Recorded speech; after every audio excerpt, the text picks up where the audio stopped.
Monsieur le ministre des Affaires étrangères et de la coopération internationale, Mesdames et Messieurs les membres du gouvernement, Monsieur le doyen du corps diplomatique, Mesdames et Messieurs les ambassadeurs, Mesdames et Messieurs les représentants des organisations internationales, Mesdames et Messieurs, je vous remercie très sincèrement de votre présence massive à cette rencontre que j'ai voulu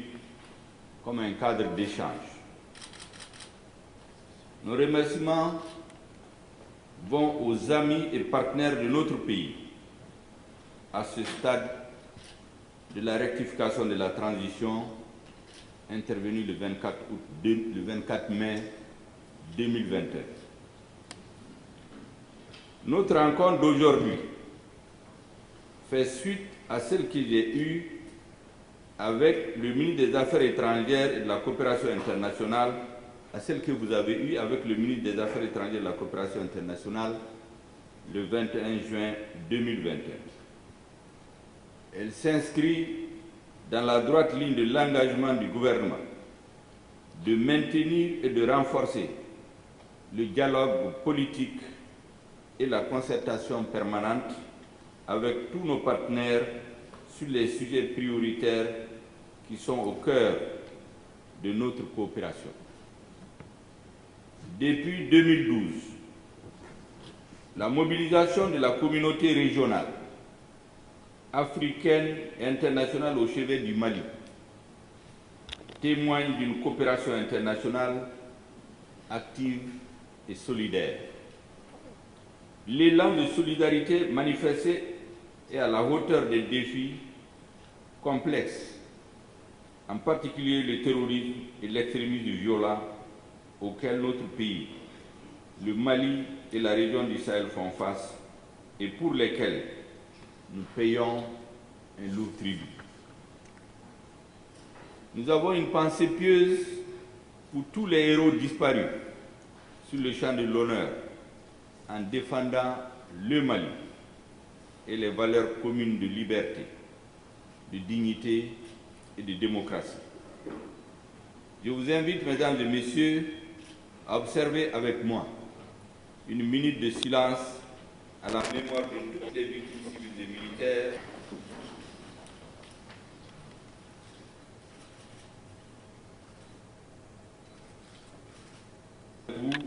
bien plus tôt, n'eût été les contraintes imposées par les agendas. J'ai particulièrement souhaité que cette rencontre ait lieu immédiatement après la présentation du programme d'action gouvernemental, qui du reste a du sens à mes yeux afin de nous permettre d'avoir des échanges utiles adossés à un cadre programmatique. Ce plan d'action du gouvernement a été présenté conformément à la charte de la transition devant le Conseil national de transition qu'il a adopté le 12 août 2021. En recevant symboliquement le doyen du corps diplomatique le 13 juillet 2021 et certains de vos collègues en fin de mission et nouvellement arrivés en poste à Bamako, j'ai expliqué que dans un souci de méthode et d'organisation, il est important de parler d'abord avec mes concitoyens. Il s'agissait pour nous de concevoir avec eux les priorités de la transition, de dégager les lignes de consensus endogènes sur les grands sujets de la nation, avant de les partager avec les amis et partenaires du Mali que vous êtes. En effet, j'ai la profonde conviction que chaque fois que nous avons été capables de faire émerger des solutions nationales, consensuelles, le rôle des partenaires s'exprime bien et s'exprime mieux en termes de plus-value et de compréhension partagée. Au demeurant, le fil du dialogue n'a jamais été rompu, car il faut bien considérer l'exécutif comme un bloc monolithique et le travail gouvernemental comme un travail d'équipe impulsé par le président de la transition, chef de l'État, son Excellence le colonel Assimi Goïta. Dans cet esprit, le ministre des Affaires étrangères et de la coopération internationale n'a ménagé aucun effort pour vous rencontrer à plusieurs occasions. Mesdames et Messieurs les ambassadeurs, Mesdames et Messieurs les représentants des organisations internationales, la rencontre de cet après-midi, au-delà de magnifier la coopération que le Mali entretient avec chacun de vos pays et organisations, traduit la volonté du gouvernement de consolider et de renforcer nos liens d'amitié et de coopération. Je salue particulièrement la CEDEAO, notre organisation sous-régionale, avec qui nous entraînons un dialogue dynamique et fécond. Son comité local de suivi de la transition, qui constitue le premier échelon dans ce dialogue, conduit un travail remarquable qui bénéficiera toujours de l'appui de notre gouvernement. À l'échelle du continent, nous entretenons les mêmes relations empreintes de confiance et de solidarité avec l'Union africaine, dont le comité Paix et Sécurité a séjourné à Bamako du 14 au 17 juillet 2021. Comment ne pas saluer tous les pays et institutions regroupés au sein de la médiation internationale, avec à leur tête l'Algérie, en sa qualité de président du comité de suivi de l'accord pour la paix et la réconciliation issu du processus d'Alger, qui œuvre à nos côtés pour le retour de la paix et la réconciliation au Mali. Je voudrais me féliciter également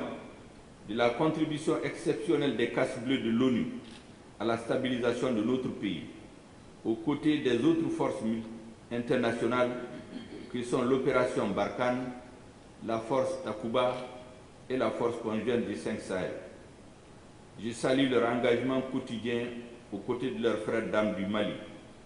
les FAMA, dont la détermination et la bravoure sur le terrain ne sont pas toujours connues et chantées, mais indéniables et inclinent à l'optimisme pour venir à bout de l'insécurité et du terrorisme. Nous connaissons et apprécions à sa juste valeur l'implication de l'Union européenne et des États membres dans le développement du Mali depuis l'instauration du Fonds européen de développement, il y a de cela plusieurs décennies, et à travers les nouveaux instruments qui lui ont succédé. Je salue également toutes les coopérations sud-sud,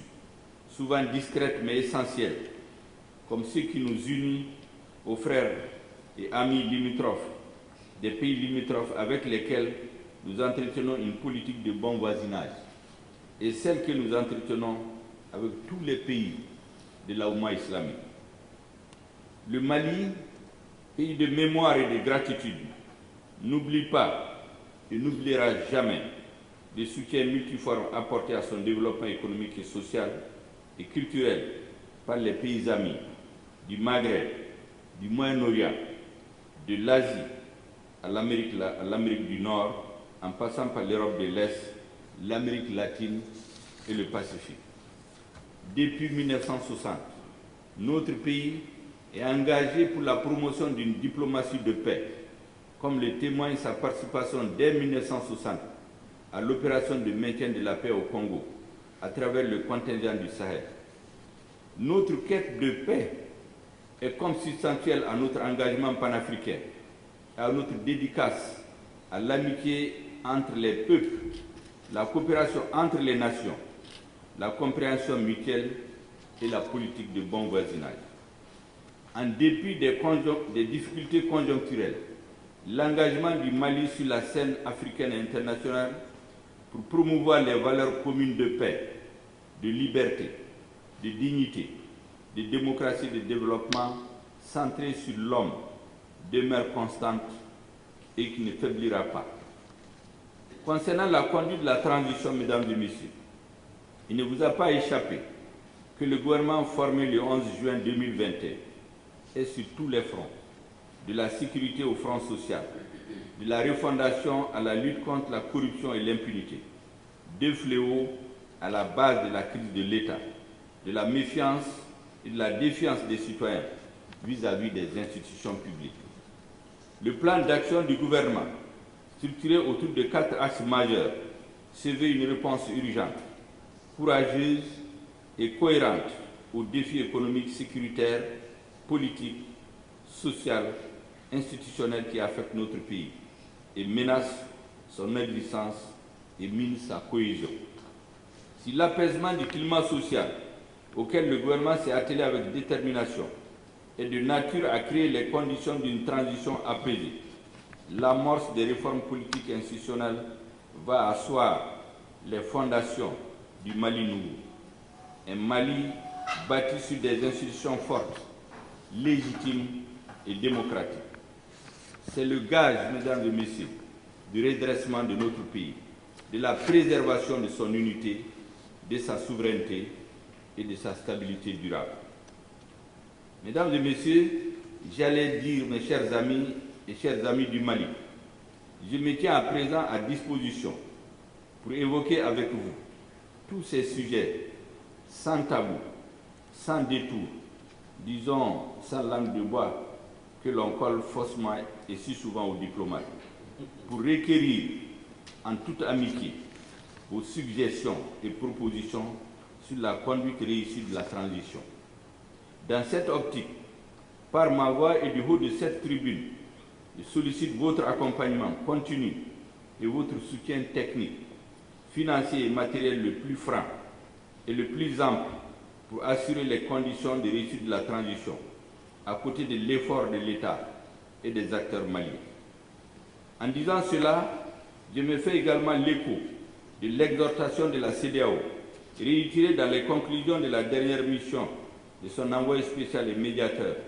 son Excellence le Président Goodluck Jonathan, que je salue pour son engagement et son abnégation à nos côtés. En effet, depuis son sommet extraordinaire du 30 mai 2021, la CEDEAO n'a eu cesse d'inviter les partenaires multilatéraux et bilatéraux à continuer à soutenir notre pays, le Mali, afin de lui permettre de relever les graves défis macroéconomiques auxquels il est confronté dans le contexte de crise sanitaire et sécuritaire et de soutenir la réussite du processus de transition. Par ailleurs, le gouvernement du Mali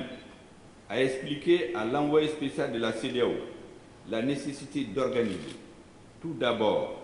les assises nationales de la refondation afin de se mettre d'accord sur un large consensus national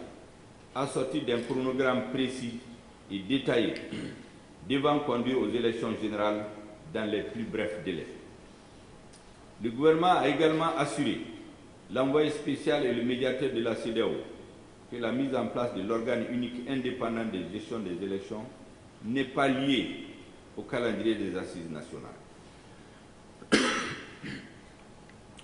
Au-delà de l'exercice de cet après-midi, je voudrais vous donner, mesdames et messieurs, l'assurance que nous prolongerons nos échanges et contacts dans les semaines à venir, dans un cadre bilatéral pour les uns, en comité restreint ou élargi pour les autres, au sein des instances de dialogue existantes,